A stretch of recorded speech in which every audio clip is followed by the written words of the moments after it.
All right, I wasn't going to talk about the California recall. I don't really like talking about politics for politics' sake, but I think that there's an important lesson to be learned here. And that is that the battle lines are drawn, I think, for the breakup of America. We generally know which way the lines are going to be drawn when things start to come apart, even if that takes a few years. I don't think that the lines will look a whole lot different than they do right now, if we snapped our fingers and split the country up. I think that the whole Wu flu crisis um, has made those lines bolder and brighter than ever. And judging by, to what extent your state took advantage of this crisis to expand their powers and to impose a totalitarian form of government upon you, I think that you should take that as a wake-up call that you need to get somewhere that doesn't do that. That is, of course, assuming, that you don't support that. Obviously, this Wu flu totalitarianism, what's been called COVID tyranny, would not have been instituted anywhere if it didn't have some modicum of support. There is a certain percentage of the population that is very happy with this. If that weren't the case, Gavin Newsom would not have been, well, re-elected is the wrong word. If that had not been possible, Gavin Newsom would have been recalled, in other words. If this was extremely unpopular, if everyone everywhere really wanted to be free, if freedom was something that people valued, Gavin Newsom would not be the governor of California. And that's not a partisan thing, at least to me it's not. I think it's a very partisan thing for individual voters, obviously. But my analysis is not partisan in nature. It's a fact that Gavin Newsom's California, as far as the United States goes, is one of the most oppressive and totalitarian polities, states in our union. It was more comparable with a lot of countries in Europe. And if you ask me if I am able, if I should, if I want to share a country with the kinds of people who would not only tolerate but support that kind of government, that kind of disregard for basic human rights, for basic civil liberties, my answer would be no. It's not reasonable for people who desire to live a normal life and for people who want to be put in a cage to breathe the same air. And unfortunately, it's not a 100% thing. It's not that 100% of the people in California, hate freedom and 100% of the people in Florida love freedom. That's not the case at all. But it's a reality that the people who want to live a normal life are dominant in Florida, and the people who want to be put in a cage are dominant in California. And so if you don't want to live the rest of your life in a cage, you need to live somewhere else. The same thing's true if you live in a place like New York or Massachusetts or, well, Vermont is that's a hard one. That's a bad example. But certainly Oregon or Washington, New Jersey, Maryland, Delaware, these are not places that culturally freedom's going to have much of a chance in. Virginia, unless there's another division of Virginia like there was as a result of around the time of the first American Civil War, where West Virginia split off from the rest of Virginia. If Northern Virginia is not separated from the rest of Virginia, Virginia is not going to be the kind of place that you're going to want to be. And as America continues sliding towards the brink, this has become more and more obvious, and time is ticking. When I can't swear on YouTube, I guess. Although I don't know. Well, they just I never monetize any of my videos, so I don't know if swearing is something that can actually get your videos removed. But we'll just say the ish. I hear people use that term a lot. When the ish hits the fan, you don't want to be in a place like California or New York, certainly, but even a place like Virginia. You don't want to be there. I've been talking about recently, actually for quite a few months, the desire of certain aspects of the regime, certain people in Washington, to impose hard borders between various U.S. states. This is something that they've first floated in trial balloons. It's something now that Fauci is kind of indirectly talking about openly when talking about banning people from interstate flights. Because, of course, it's easier to keep people off of airplanes at first than it is to bar them from interstate travel entirely. But, of course, that's the point. That's the principle. And so once they get you off of an airplane, soon they'll say, okay, no, you can't even drive across on the interstate. And if something like that were to happen, you need to seriously, think about where you are and say, would I feel safe? Would I be trapped behind enemy lines, essentially? Do I live in a community where I feel like my neighbors support me? Do I feel like I'm one of them, or do I feel isolated? Do I feel like I'm just, living in my house trying to hide from everyone else? Are the people around you trying to hide from you because they're so afraid of the Wu flu that they walk their dogs, with 2 masks on and refuse to make eye contact and cross to the other side of the street if they see anybody walking down the sidewalk? Maybe it's different for people in California who live in parts of California where, there are pockets of sanity and everyone around them are normal people who refuse to go along with this sort of stuff. Maybe there's a bit more of a will to fight because you do have a sense of community, but for a lot of folks, they don't have that. I have some family that moved back here recently from LA. It was actually before the Wu flu stuff got started, but had they not moved back before all this, I'm sure they would have moved back by now because of all this. LA County has just announced a vaccine mandate. And this is something to keep in mind, even if you do live in a state that maybe is not as far gone as California, that maybe is not as pro-vaccine mandate as California might be, that is not as pro-lockdown as California might be. If you live in a pocket of insanity, let's say a place like Broward County in Florida, were it not for the steadfastness of Ron DeSantis, I'm sure that Broward County would be just as oppressive as LA County. And so even if you're in, what you might consider to be a pretty reasonable state, maybe a place like Nevada, if you happen to live maybe in, and I don't know Nevada well enough to know if there are any counties that would fall into this category. I don't think there are. But if you lived in a pocket of insanity that had more in common with LA or San Francisco than it did with your statewide, unless you have a strong governor, your local community might impose pretty harsh limits on you. And frankly, they don't even need to be legal. They could be cultural. It could just be that everyone in the community talks to each other, and it becomes normal to ask people if they're vaccinated. And if you're ordering food at a restaurant and somebody finds out that you're not vaccinated, they might just shout that out to everybody and say, hey, this guy doesn't have the vaccine. And then people will yell at you and say, hey, get out of here. Who do you think you are? You're trying to kill us, and chase you out of there.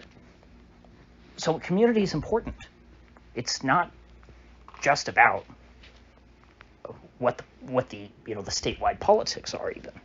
And so you need to think about all of these different aspects and ask yourself, am I in a place, am I in a state where I think that I'm relatively safe? Am I in a community where I think I'm relatively safe? And if not, you probably want to try and get yourself somewhere where you're going to be in better shape. Because as things get worse, and they must get worse before they get better, your life is going to become more difficult than it is right now. And so even if things are still bearable for you, marginally, it's going to get worse. Even living here in Florida, knowing that I have a pretty strong state leaders who would stand up for my rights against the local government, I wouldn't consider right now moving to a place like Broward or Alachua County. If you look at what those places, they're still trying to impose vaccine mandates on their city workers against the rules of the governor.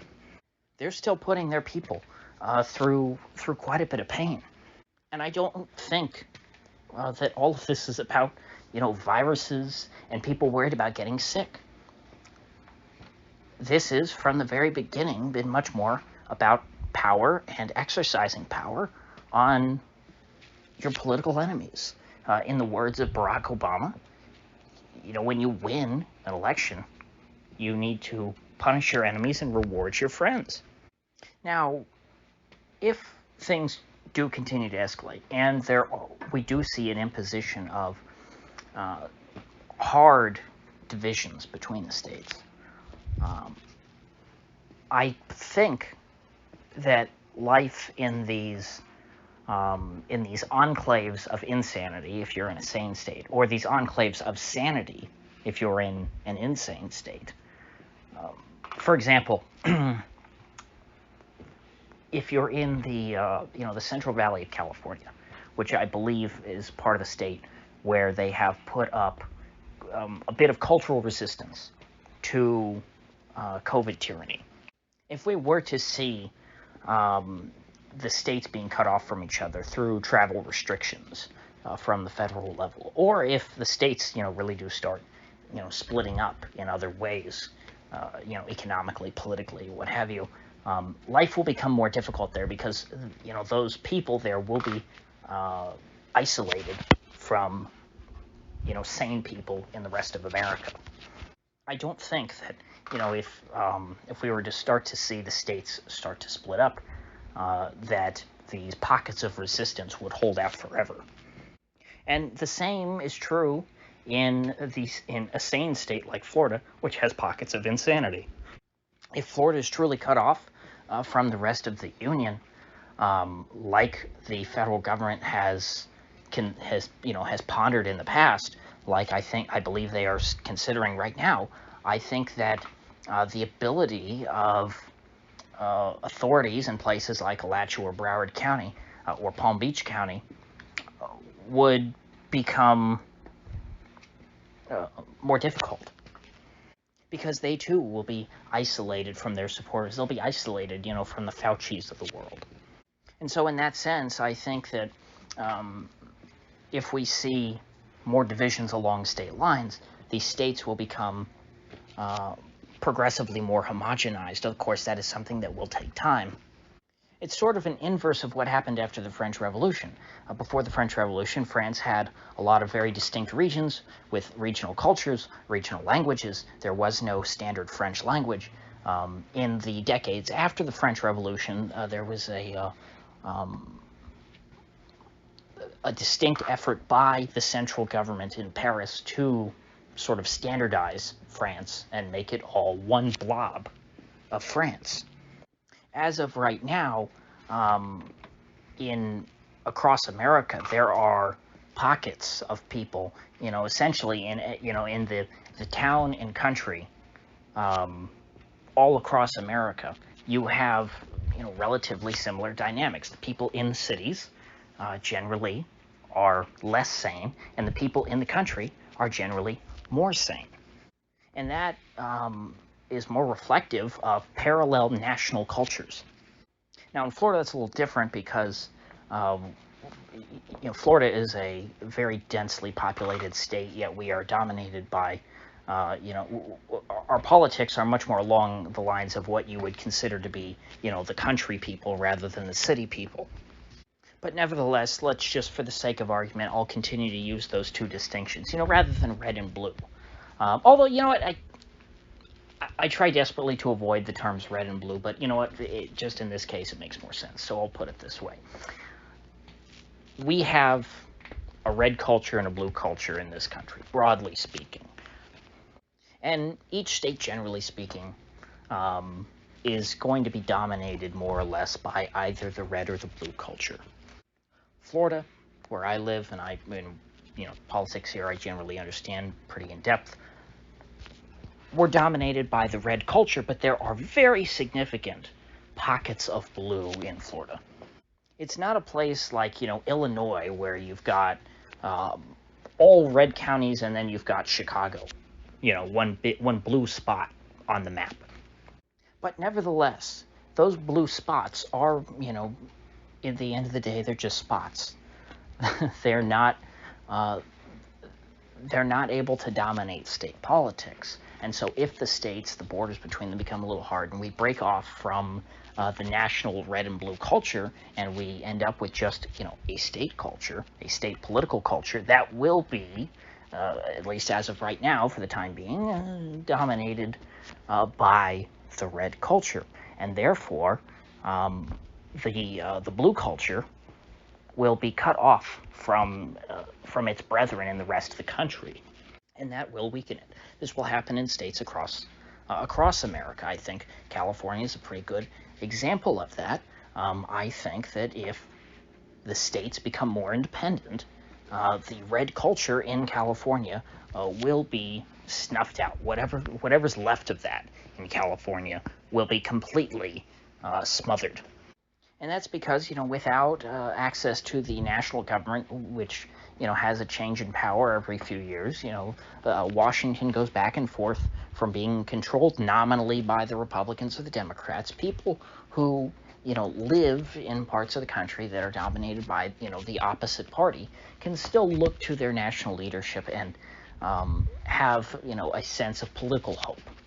But if you're a Democrat in Alabama, and Alabama becomes an independent country or joins some sort of neo-Confederacy thing. I don't want to get into, again, today, I don't want to get into debating, what a post-United America will look like. But let's just say you cut off Alabama from the rest of the Union. If you're a Democrat there, you're going to have a pretty bad time. And I don't mean that you're going to be put into concentration camps. I just mean you won't get your way politically on anything. You won't have hope. You won't have hope that, hey, we'll elect a Democrat president, and even though I live in deep red Alabama, this Democrat president of the United States will impose blue values on the state of Alabama, and that will make me happy. No, if Alabama's cut off from the rest of the Union, it will be irredeemably red, and blue people will be politically homeless. And again, I hate using the red and blue analogies, but because that is so coarse and inaccurate, and there are so many dynamics in the country, but it's useful for illustrating the basic point, which is however you identify politically and culturally, you need to surround yourself with other people who think and act like you. And you need to make sure that your state political environment is also conducive to that.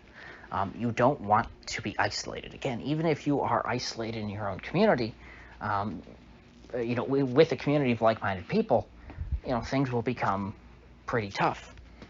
I think that if you look at the map of states who are challenging the vaccine mandate that Biden put out last week, it's at least, I think, 27 governors and then a couple of more states that have Southern Democrat governors with Republican attorney generals. The attorney generals are standing up to it and saying, oh, I'll file suit. But, if you look at those states, if you're not in one of those, and you care about personal freedom, at this point, you kind of need to be in one of those states.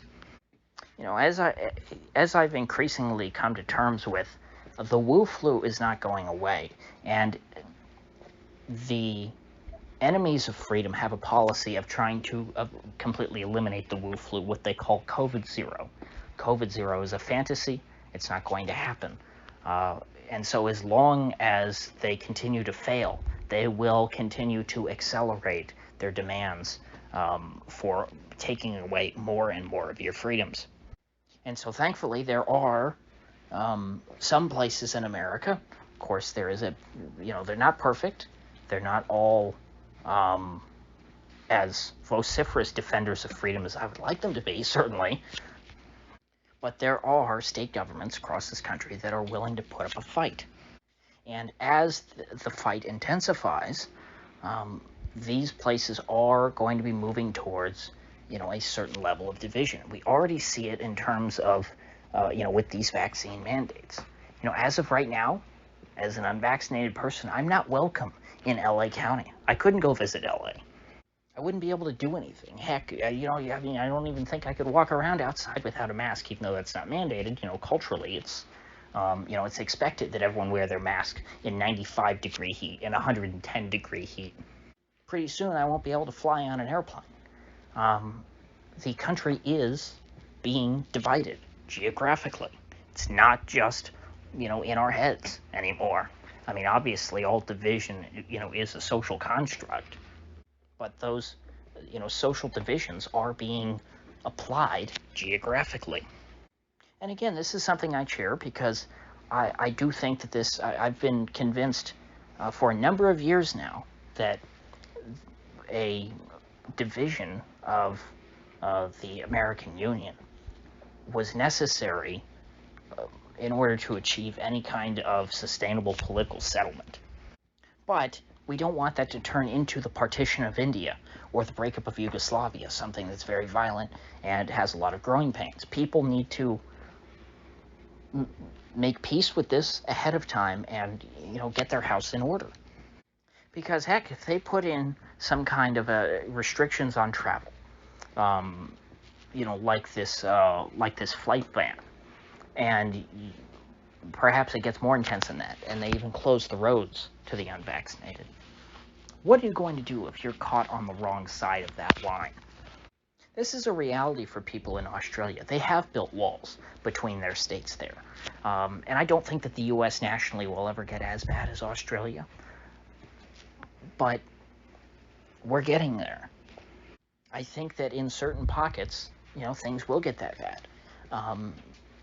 And maybe it won't be the federal government imposing barriers between states. Maybe states like California will wall themselves off, but with the approval of the federal government. And it's very clear that they want to blame all the problems of the Wu flu on places that have not restricted, freedom. And I truly relish the thought, at least if we're sanctioned, we will have our independence. And I mean independence in the true sense, not independence in the sense that, we have our own flag. I don't mean it symbolically. I mean independence in the sense that, we make our own decisions, and that we no longer have to worry about turning on the TV to hear Joe Biden tell us whether or not we still have the right to get up out of bed and go to work in the morning. You look at a country like Rhodesia after UDI. They were never recognized as an independent country, by the Wizards of Smart in the international community. But they were cut off from the rest of the world. They were sanctioned heavily. And, they had to stand on their own 2 feet for, as long as they could, about 15 years or so. And, while that's a very complicated and very different time in history than what we're dealing with right now, at the end of the day, I respect that they looked London in the face and they told Parliament to go to hell. We're going to do what we want here. We're going to live our lives the way we see fit. We're not just going to accept, a British intelligence-backed, military dictator. We're not going to accept a black face of British imperialism. We're going to do things our way. And in the end, it didn't work out so well for them. Zimbabwe today is not a paradise. And so I only want to cite that example in a very limited sense. But I think that it is both realistic and desirable that the relationship between Tallahassee and Washington end up looking more like the relationship between Salisbury and London. So, with that said, I will see you folks back here tomorrow.